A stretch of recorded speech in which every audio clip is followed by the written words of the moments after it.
So today we're talking about a story that feels less like a downfall and more like one of those infinite loading screens that just never resolves. You know the type. You think it's about to end, you think you've reached a conclusion, and then boom, another chapter unlocks like it's a cursed DLC you never asked for. This is the saga of Chantal Sarault, also known as Foodie Beauty, or as I like to call it, what happens when your life decisions are guided entirely by chaos and vibes. Now, normally when we talk about internet downfalls, there's a clear trajectory. Someone rises, makes bad decisions, crashes, burns, and then disappears into the digital void like your New Year's resolutions by February. Clean, simple, elegant. Not here. This story doesn't go down, it just kind of spirals, like a Beyblade fueled by poor judgment. And I'm not exaggerating when I say this has been going on for years. Not weeks, not months, years. We're talking a saga so long that if it were a TV show, it would have been canceled, rebooted, and then canceled again twice by now. Now, at the center of all this is a YouTuber who built her platform on mukbangs, story times, and what I can only describe as live documentation of bad decisions. And look, I'm not here to moralize. Everyone makes mistakes. I once ate gas station sushi at 2 a.m. That was my villain arc. But this is different. This is like watching someone speed run every possible bad outcome in life, but instead of finishing the run, they just keep finding new categories. What makes it even more wild is that this isn't just random chaos. There's a pattern, a very consistent, almost scientifically impressive cycle of behavior that repeats over and over again. It's like Groundhog Day, except instead of learning a lesson, the main character just doubles down every single time. And you think at some point there'd be a turning point, right? A moment of clarity, this is where things change. Yeah, no. Every time it looks like we've hit rock bottom, the story just pulls out a shovel and says, nah, we can go deeper. Now, before all the YouTube drama, live stream meltdowns, and relationship disasters, there was a beginning. And like a lot of these stories, it wasn't exactly sunshine and rainbows. There were already signs early on that things weren't exactly stable. Troubled environment, messy relationships, and a tendency to make decisions that can only be described as aggressively questionable. And I mean that in the most neutral way possible. Because when you look back at the early years, it's less like a slow descent and more like the origin story of someone who was already playing life on hard mode, but also choosing the worst dialogue options every chance they got. We're talking chaotic relationships, bizarre situations, and decisions that make you pause the video just to process what you just heard. So, my homeless lover, as I'm walking home, I see this guy. He wasn't too scruffy looking, but he was kind of scruffy, you know. So, we start talking, and I was just like, I was attracted to him, you know. And I think he just really wanted some or something, you know. So, like, let's go sit on the rock and, have a cigarette. You know, my cigarettes, but whatever. He was homeless, give him a break. Got to find out he was homeless, and he told me a bit about himself. He said he got kicked out at his dad's. His dad was an abusive asshole. So he's been couch surfing, but his friend's girlfriend was like, you can't stay here, So there he was, in between places. So he was gonna just wander around and sleep on a park bench, I guess. I don't know. Anyway, I didn't really care. I was just like, give me that D. And the wild part? That was just the tutorial level. So let's talk about what I like to call the early chaos era, which honestly feels like a fever dream written by someone who lost a bet. At one point, she's living in a group home, already not the most stable environment, and instead of things calming down, it somehow turns into what feels like a side quest generator for bad decisions. And this is where you start seeing the pattern form. Not growth, just the same mistake repeating like a glitch in the system. One of the first examples? Relationships. Now, everyone has dated someone questionable at some point. That's just part of being human. But this is like speed running the worst possible romantic choices any percent category. There's one situation where she's basically leading a guy on in exchange for food.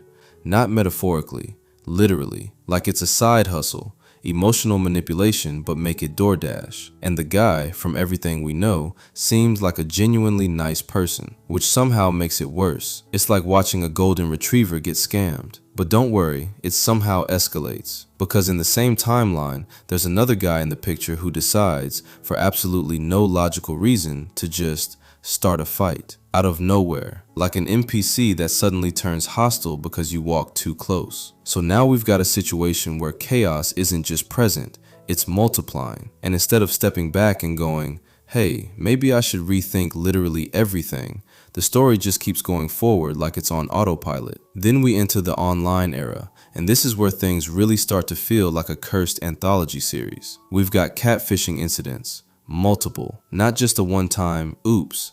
No, this is a recurring theme. At one point, someone is convinced to buy plane tickets, twice, and they never even meet. That's not just fumbled, that's generational levels of confusion. That's the kind of thing that would make you uninstall the internet entirely. And then, somehow, it gets worse. There's an incident where she travels to meet a couple she met online, and everything immediately goes wrong, like within minutes. The vibe is off, the energy is cursed, and you can practically hear the universe whispering, abort mission.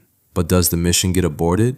Of course not. Instead, the night continues, and what follows is one of those stories that sounds so chaotic you think it was exaggerated, except it's not. It turns into a full-blown disaster situation that I'm not even going to describe in detail here, but just know it involves panic, poor decisions, and a level of chaos that would make a reality TV producer take notes. And somehow, this isn't even the peak. Because sprinkled throughout all of this are more encounters, more impulsive decisions, and more moments where you're just sitting there wondering, how is this real? And the answer is, I don't know. At this point, it becomes clear this isn't just bad luck or random chaos. It's a pattern, like actively walking into the worst possible scenario as if it's a limited time event. And the wildest part? We're still not even at the YouTube fame arc yet. Now this is where the saga truly levels up, because this is when YouTube enters the picture. And you think, maybe, just maybe, this is where things stabilize. New platform, fresh start, chance to reinvent yourself? Yeah, no, it actually does the opposite. Instead of fixing anything, YouTube turns everything we just talked about into content. And that's when things go from messy life to public series with weekly episodes. So the channel starts off pretty normal, well, relatively normal. Some beauty content, some eating videos, a bit of lifestyle stuff, standard YouTube starter pack. But then something interesting happens. People start watching, and not just watching, they start sticking around. Because whether you like it or not, chaos is entertaining. It's like a car crash. You don't want to look, but your brain is like, just a quick peek. And that's when the formula is born. Not intentionally, not strategically, but it happens. And that formula is what I like to call the cycle trademark. Now this is where things get almost impressive, because the consistency here, unreal. We're talking about a loop so predictable it could probably be studied in a lab. Here's how it goes. Phase 1, the reinvention arc. This is where everything is positive. New goals, new mindset. This time, it's different. You get the motivational speeches, the plans, the optimism. It's like the trailer for a redemption story. You almost believe it. Almost. Then we move to phase 2. The cracks start showing. This is where things get a little shaky. The plan isn't going perfectly. There's some frustration, maybe some pushback from viewers. The tone starts to shift. You can feel it coming. Then we hit phase 3, full meltdown mode. And this is where the content goes from self-improvement vlog to live broadcast of emotional damage. Comments get deleted, people get blamed, there's frustration, anger, and a lot of "it's not my fault" energy. It's like watching someone argue with their own reflection and somehow still lose. And finally, phase 4, the awakening. This is the apology arc, the reflection, the "I need to change" speech, emotional moments, promises to do better, a reset button being slammed like it owes money. And then we're right back to phase 1, like nothing ever happened. It's not even subtle. It's like watching a looped GIF, except the stakes are someone's entire life. And the audience? Oh, they notice. At first, people are supportive. They want to see improvement. They root for change. But after the 10th, 20th, 50th time, it turns into something else. Less support, more skepticism. Less, "you got this." More, "here we go again."